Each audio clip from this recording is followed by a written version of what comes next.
Hi and welcome to this tutorial. Today I'm going to concentrate on the question, tell me about yourself.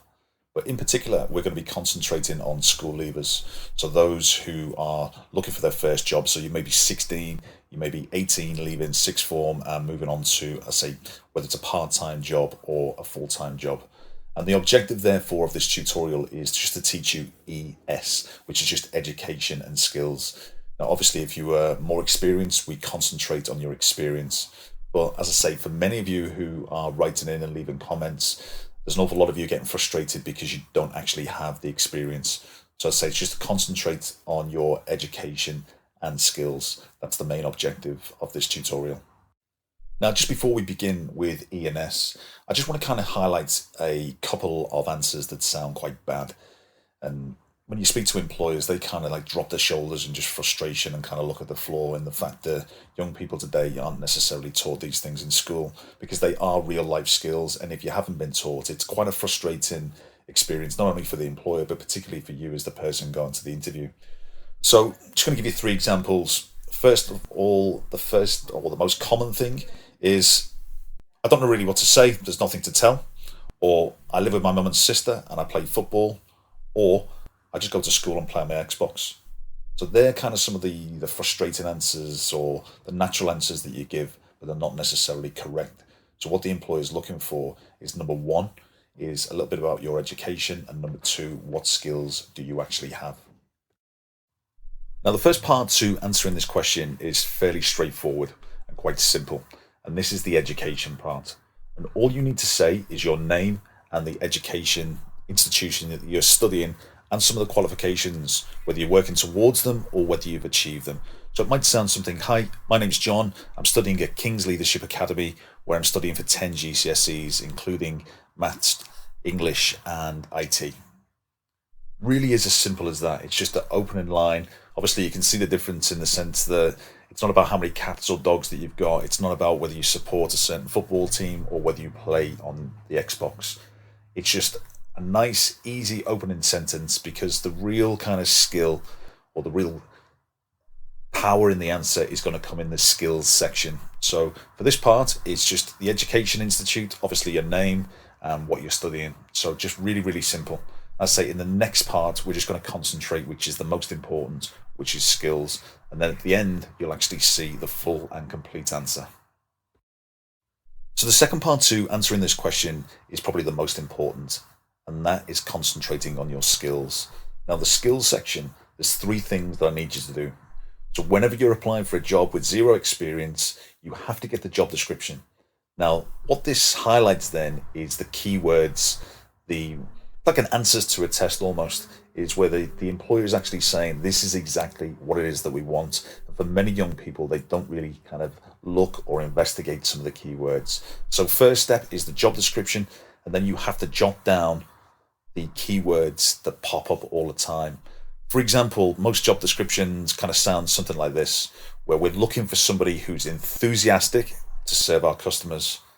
Another sentence might be, we're looking for motivated people to join our team, or we're looking for people to work under pressure in a fast-paced environment. Now, just highlight three quick words from that one: enthusiastic, motivated, and work under pressure. The second step that we need to move on then, once we've done the job description part, is brainstorm. You need to then brainstorm all the different kind of experiences that you've had that make you enthusiastic, that make you motivated, or where you've worked under pressure. Now, when you look at your job description, there may be other keywords in there. It might be completely different. Remember, this is just an example. So step one, find the job description. Look through, find the keywords. Step two is the B, brainstorm. All those ideas of where you've highlighted or where you have experience in those particular areas. So if it's enthusiasm, are you enthusiastic for helping people? Have you helped younger people in the school? Have you helped teachers? Are there any kind of external events working with kind of maybe the community? Have you been enthusiastic for things like Duke of Edinburgh, sport and achievements? They're types of enthusiasm. It's where you've got energy to complete a task. Another kind of example is working under pressure. So obviously it's exams And working under pressure, you have to be organized.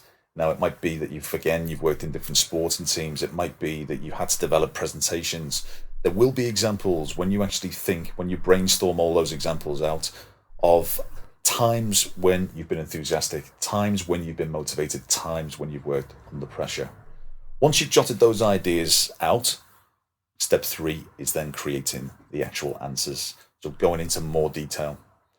So again, if you are motivated, start to write out now an actual answer for where you've been motivated. Pressure, again, write out a full example. And the same with enthusiasm.